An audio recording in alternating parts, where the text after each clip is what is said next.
Galing po ito mga kababayan sa Abante, TNT, tunay na tablodista po ulit. Sabi po dito, ito daw pong si Tito Sen, isusulong na ang lahat ng record ng transaksyon ng gobyerno bukas daw po sa publiko. So para sa akin, mas pabor po ako dito. Bakit? Kasi mas mahalaga mga kababayan yung salitang transparent.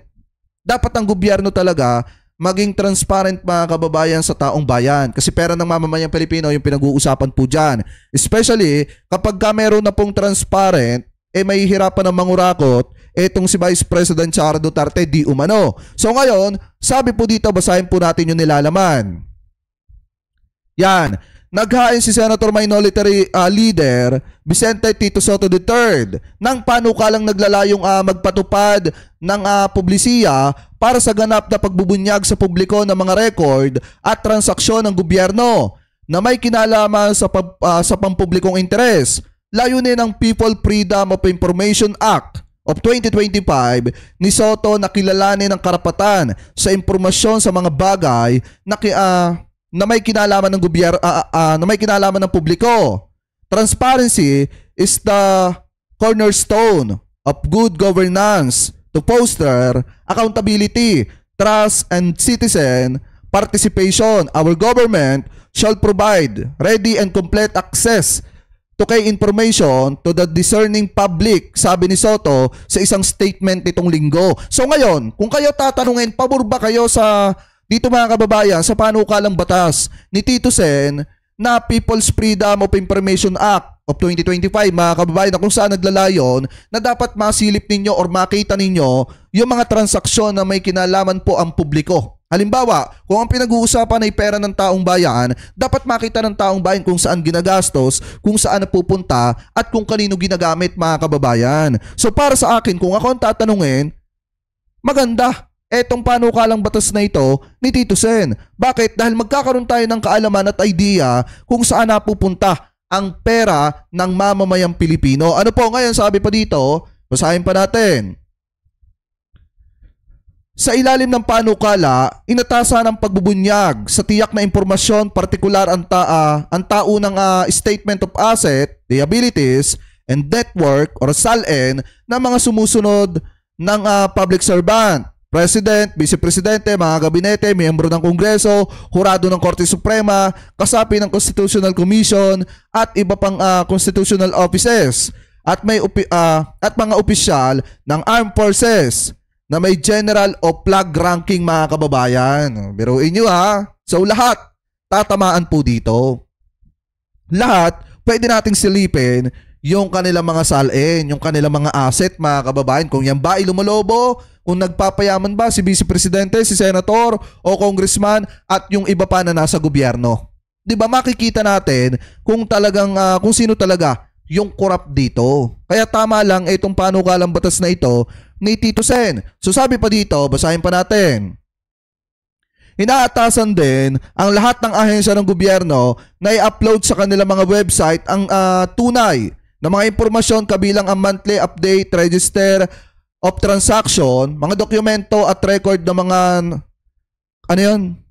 na mga kanilang taunang budget, buwan ng collection at disbursement, procurement plan at listahan ng mga item at to bid at procurement contracts mga kababayan. Sabi pa dito, subalit ang mga sensitibong personal na impormasyon tulad ng race, ethnicity, origin, health records, religion, political affiliation, education at tax returns ay mananatiling classified. Maaari ding tanggihan ang mga access sa impormasyon kung makukompromiso nito ang national security, mga usaping panlabas ng bansa at iba pa. Nakasaad din sa panukala na ang mga ahensya ng gobyerno ay aatasang maghanda ng Freedom of Information Manual sa loob ng 6 na buwan mula ng pagiging epektibo po nito. Sino mang public official na magtatago, magsisira, magpapalit ng impormasyon ay mahaharap sa pagkakulong ng isa hanggang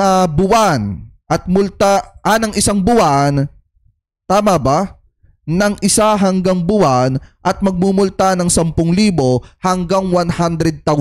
Yan po yung pagkakasabi mga kababayan dito sa panukalang batas na ito ni Tito Sen. Kaya kung akong tatanungin, pabor na pabor po ako dito eh.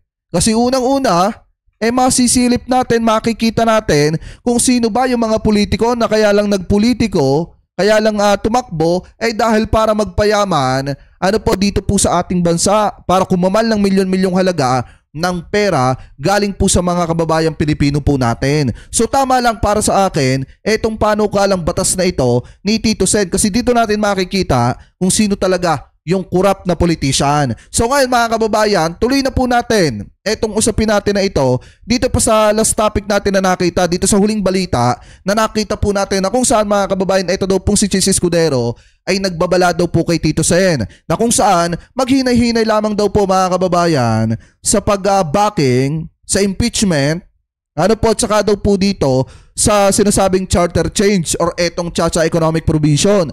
Alam kong lahat naman kayo gustong mangyari yan. Kasi nga, pagka ano mga kababayan, pag naipatupad itong charter change, alam naman po natin na magkakaroon po talaga ng matinding pagbabago. Mababawasan yung mga korap na senador at yung mga korap mga kababayan na politiko. Dahil alam naman po natin na mapapaupong leader talagang yung may malasakit at may pagmamahal sa mga kababayang Pilipino po natin. So ngayon pakinggan po natin itong nakita nating balita galing po sa teleradyo. Play na po natin mga kababayan. Sa ibang balita, nagpatutsyada si Senate President Francis Escudero kay Senate Minority Leader Vicente Soto III sa inyong pagsuporta sa charter change. Balita mula sa Senado at ni Radyo Patrol, Robert Maro. Robert! Sa tweet sa kanyang ex-account, sinabi ni Escudero kay Soto na easy lang sabi dito ni Escudero, kung titingnan nyo, easy lang po. Kinampihan na nga po ninyo ang impeachment ng House of Representatives at ni Speaker Martin. Maski sabi ng Supreme Court, labag daw po sa saligang batas. Ngayon naman po, kinakampihan na din ninyo ang tsa-tsa ng HOR at ni Speaker Martin Romualdez. Yan mga kababayan yung sabi ni Chis Escudero. Dating sa pagsuporta sa charter change, para ni Escudero, kinampihan na ni Soto ang... Kasi biruin nyo kapag ka na isa katuparan itong Chacha Economic Provision, yung kapangyarihan ng Senado at saka ng Kamara magiging pantay na lang. Kasi para magiging dalawang panel yan, mga kababayan, kung saan may pantay silang kapangyarihan. At yan po yung ayaw mangyari ni Chis Escudero at nung iba mga senator na talagang gahaman sa kapangyarihan. Ano po kaya binabatikos nila itong Chacha Economic Provision na ito? Anyway, ipagpatuloy pa natin. House of Representatives, the impeachment kahit idineklarang unconstitutional ng Korte Suprema at ngayon, kakampihan din ang Chacha ng Kamara. May din si Escudero na the Senate is not your playground.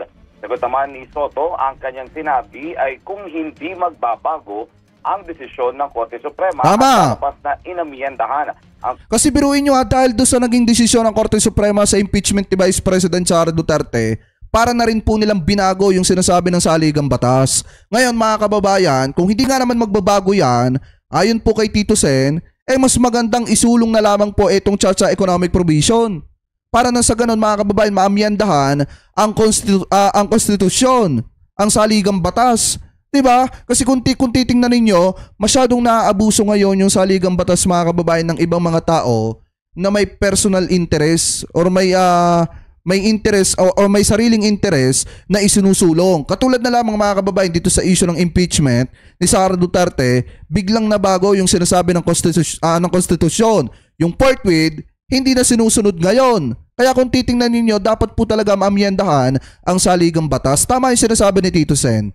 Ang konstitusyon sa pamamagitan lang nito, ikinukonsidera na anya ang pagsuporta sa Constituent Assembly o Constitutional Convention para amyendahan ang Article 11 o Accountability of Public Officers dahil mahirap anyang sundin ang requirement sa desisyon ng Korte Suprema. Kita ni Soto, wala siyang kinakampihan kundi ang konstitusyon. Yan, ang kumpirmado, sigurado, ito ang Radyo Patrol. Robert Mano. Alam mo, Chis Escudero, kung kinakampihan mo ang sinasabi ng konstitusyon, dapat sinunod mo yung salitang forthwith. Ang problema, simpleng forthwith agad-agad di nyo pa alam. Diba dapat sinunod po ninyo yan? Kasi kung talagang para kayo sa taong bayan, para kayo sa Pilipinas at sumusunod kayo sa saligang batas, dapat nung una pa lang na nai-transmit sa inyo yung mga article of impeachment, dapat po nag-proceed na kayo, nag-convene na kayo bilang impeachment court.